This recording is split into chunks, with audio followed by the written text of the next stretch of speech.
Okay, so good morning to all of you.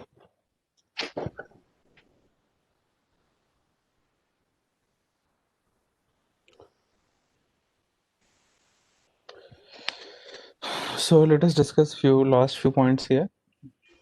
Points related to the random variable here. Then we are going to close this topic here. So when we talk about the Poisson distribution here, so in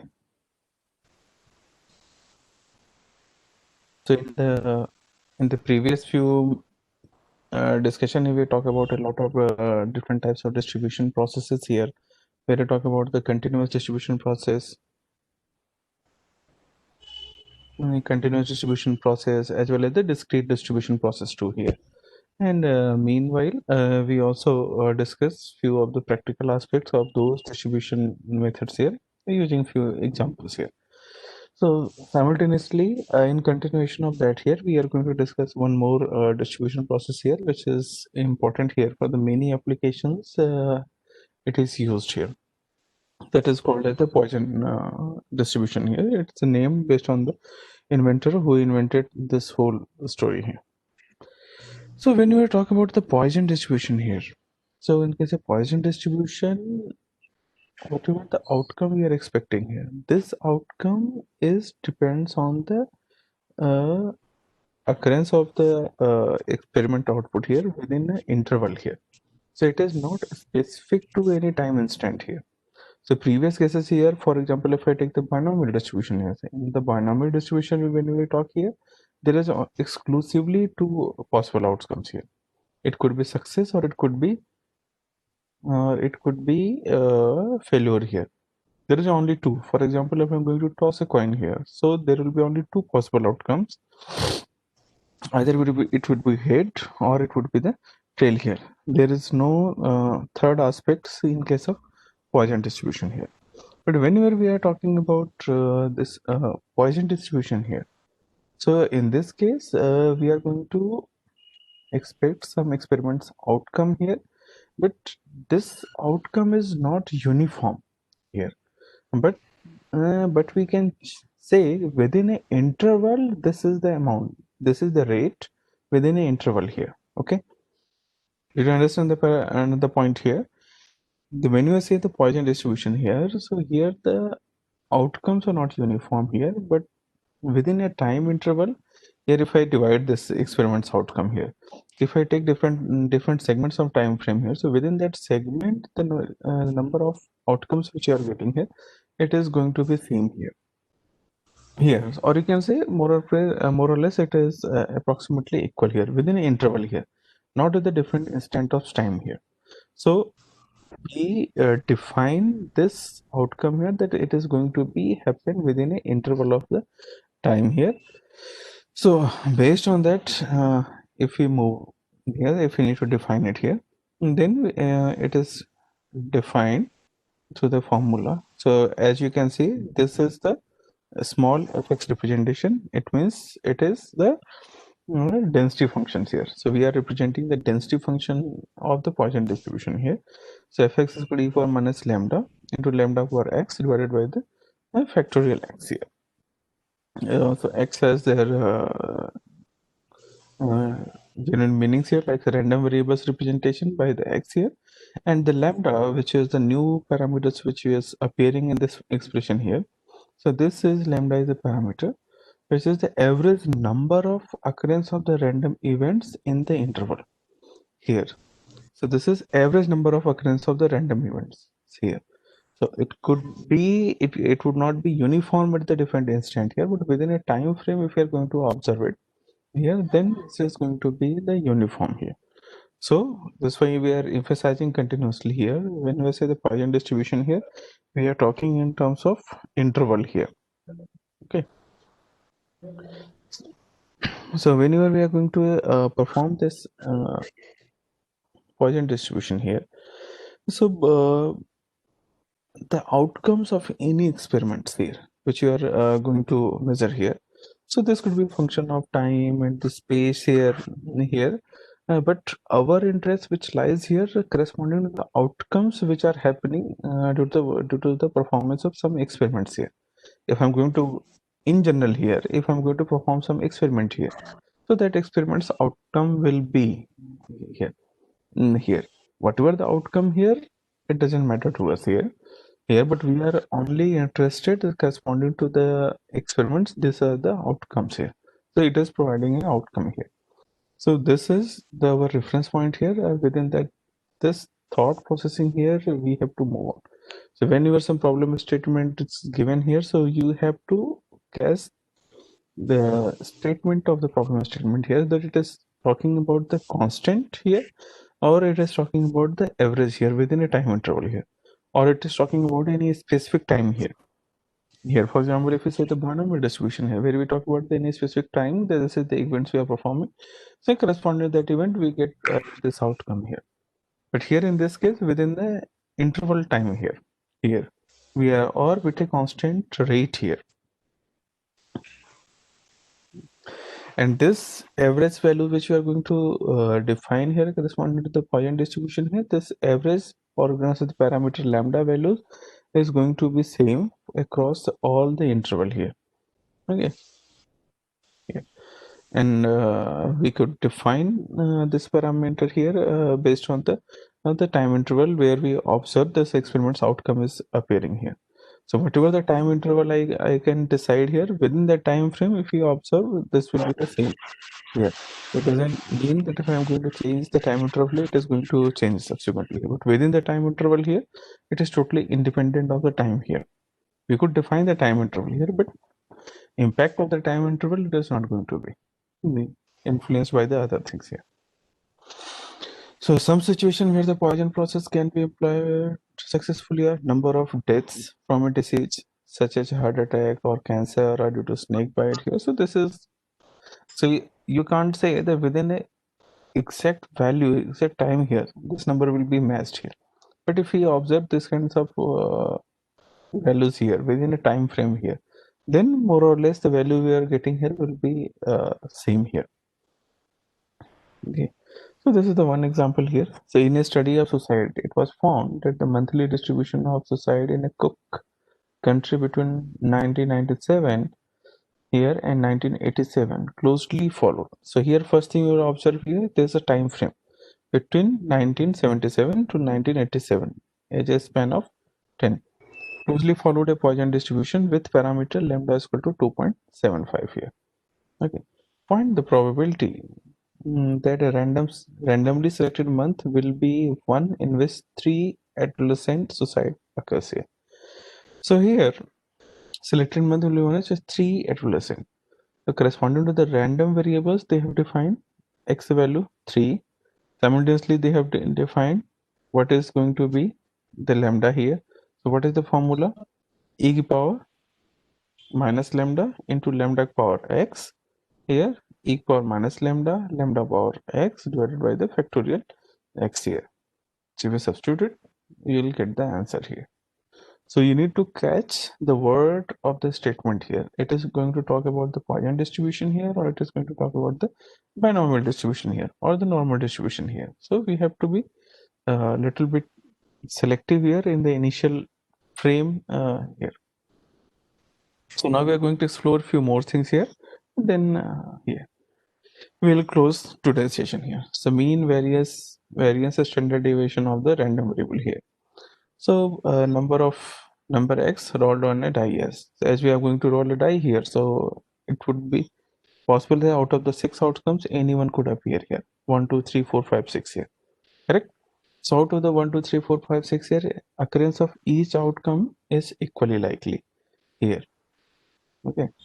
So now question, what are the mean, variance, and the standard deviation of x here? For example, any problem is given here. So same as median, because there is a symmetric distribution of the probabilities here. So mean will be same, equal to the median. Variance 2.92, found by hand or with software.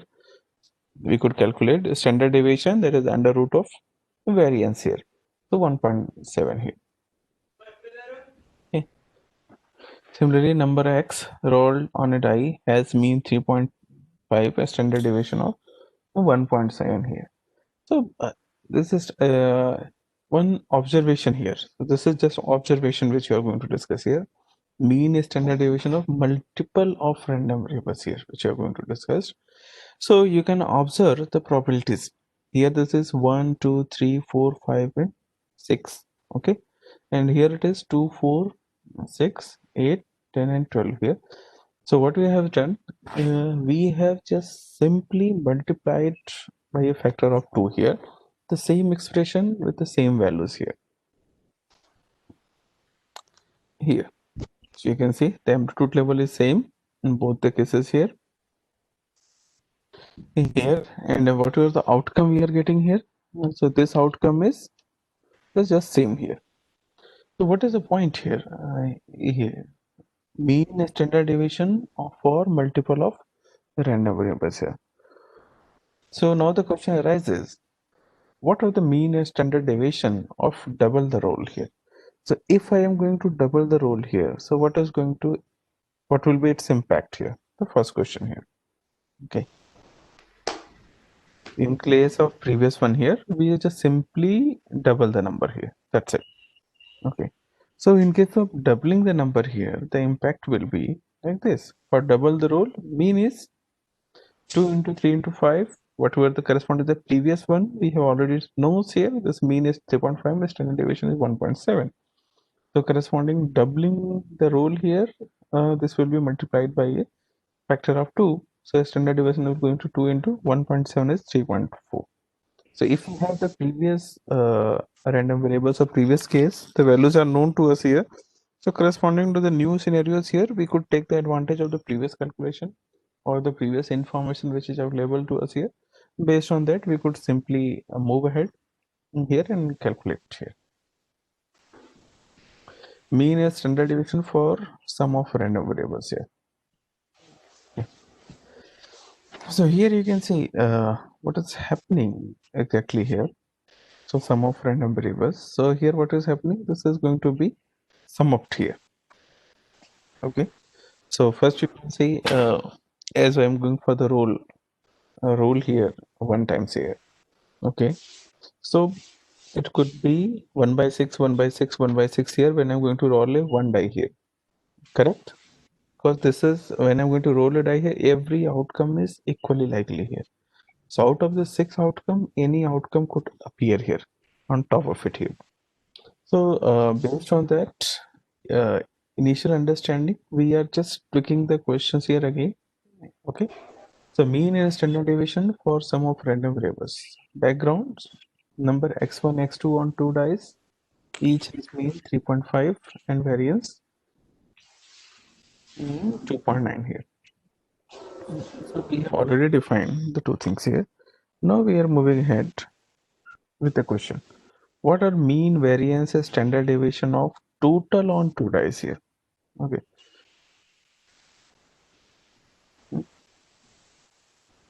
So what are the mean, variance, and standard deviation of total of 2 dice here? Corresponding to this initial one, we already know. So mean 3.5, standard deviation 1.7 here. So this is already okay. So total rolled on 2 dice here. So what was going to be possible outcomes here? Okay. So when you are going for this kind of size, previous case, whatever you are going to just doubling here. So if you compare the previous case here, okay. So I'm going to repeat the question. So in this case,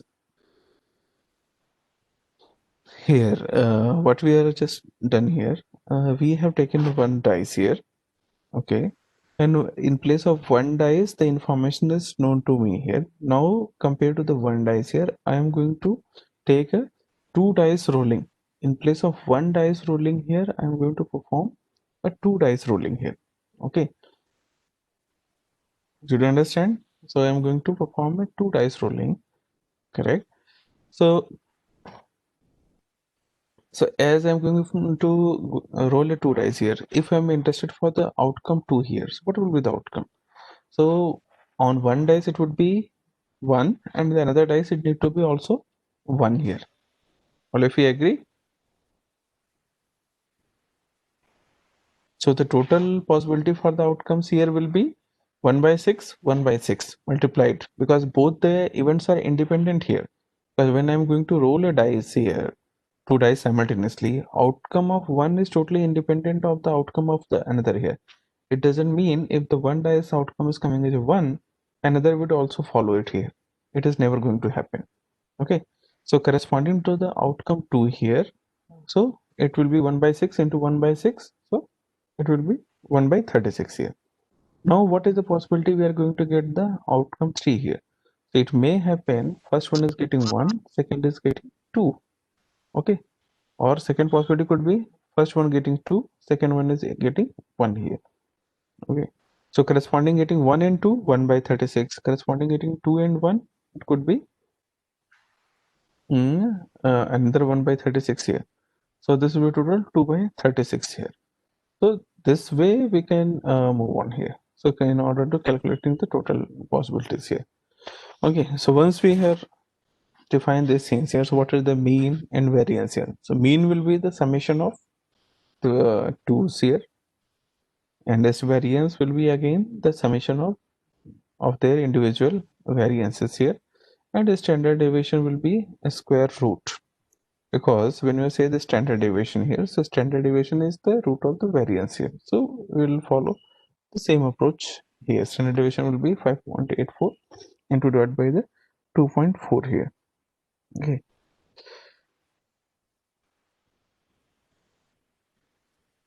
But in the previous case, if you remember what we have done, there was a slight different compared to the terminology. What are the mean and standard deviation of double the roll here? D is equal to double the number rolled on a die here. Okay. So whatever the outcome we are coming here, that outcome we have matched it with the double the number here. So we are performing the same one die outcomes here, but with the experiment what is coming here. Here, in place of mapping it with 1, 2, 3, 4, 5, 6 random variable, we have simply denoted it with the random variable 2, 4, 6, 8, 10, and 12 here. That's it here. So if I'm going to scale, I could go for 3 or any other x square also here. So 1, 2, 3, 4, 6 here corresponding, it could be a square value. So it would be 1, 4, 9, 16, 25, and 36 here on the scale here. But whatever the outcomes I'm performing, it is not going to hamper the recurrence of outcome here. It is going to be preserved. But in this case, we are performing the two experiments simultaneously here. Okay, that's why we are considering in a different context here, this question here compared to the previous one here. So these are the just tricky questions here which may confuse you. That's why intentionally I have kept it here.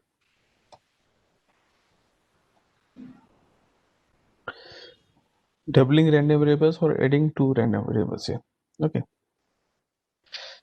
So double roll of a die means 7 here, as we have already calculated here. Or adding two random variables. If I am going to add them tools here, what is the possibility here? So why is double roll more spread than total of two dice here? Okay. Doubling roll of one die makes extreme 2 1 2 or 2 into 6 12 more likely. Totaling two dice tends to have low and high rolls cancel each other outcome here. That's why we are getting this outcomes here. Okay. Did you understand?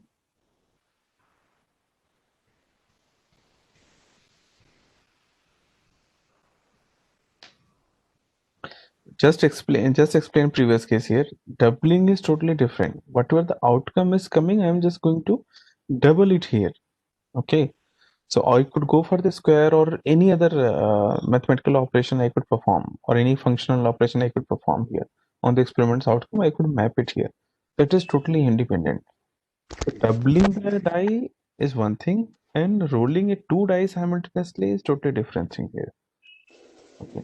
So don't confuse with the terminology here. So that is the difference here compared to the previous case here. Yes, here, but it function need to be known here. Okay, so what is given here?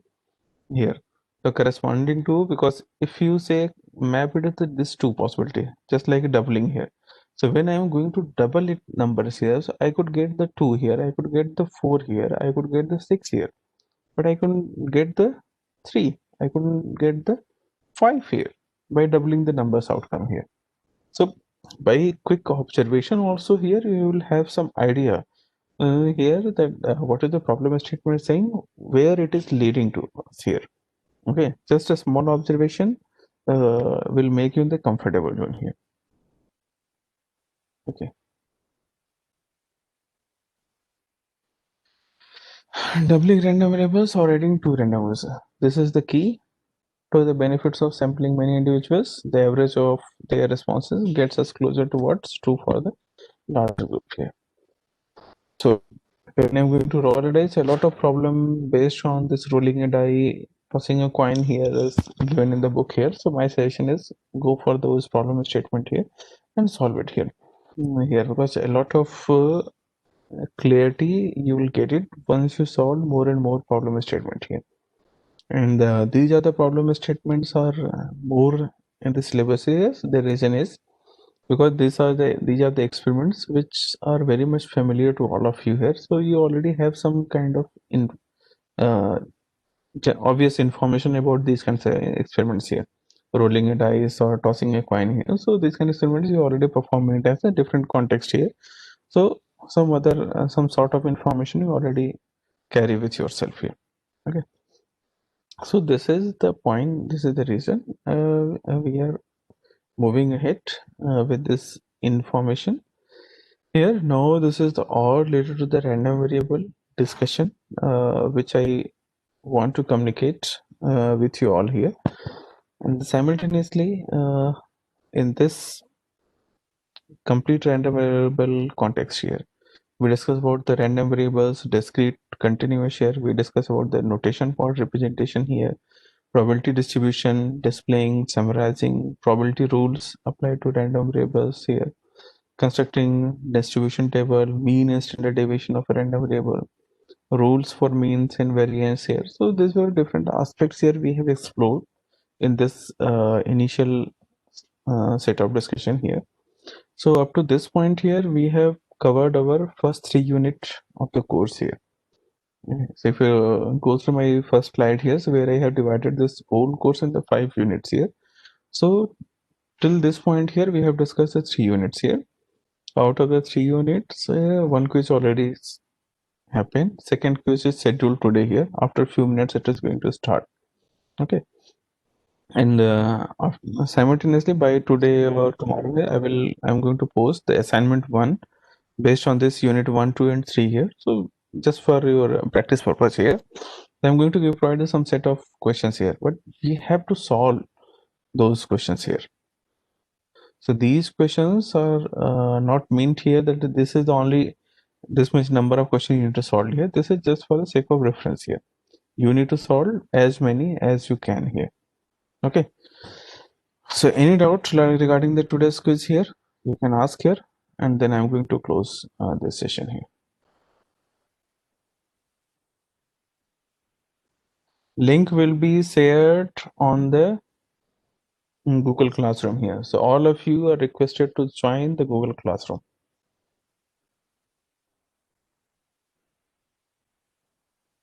So one question from Dinesh is, on one die we can't have 12, right? Yes, one die you can't have the 12 here.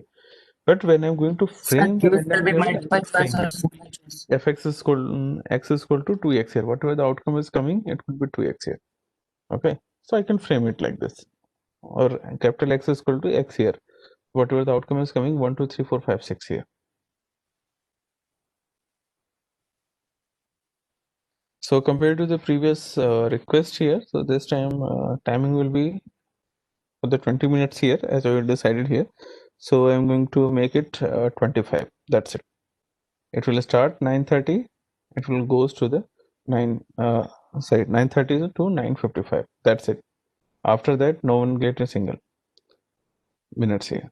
So you all need to ensure that all the submission should come before 9:25 here. Okay. And corresponding to the previous quiz here, there was a small ambiguity here. So that is already in the correction process here. So many of you students, the marks is going to be slightly revised. So 1 or 2 marks is going to vary here. Okay. So there was some mistake here. Here that is already identified, and it is process of correction here. So updated marks will be shared with you all here.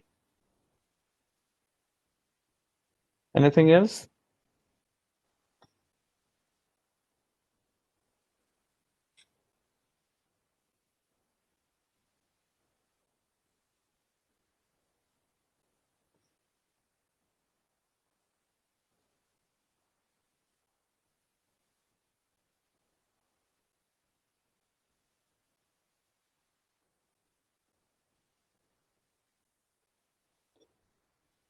Okay, I think there's no further questions here. So good luck, all of you here.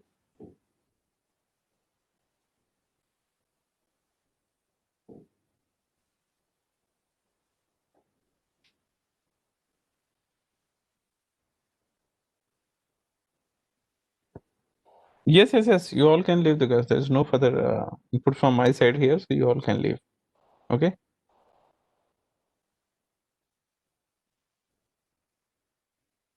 So quiz will be multiple choice as previous discussion we have decided here on the same format, no change.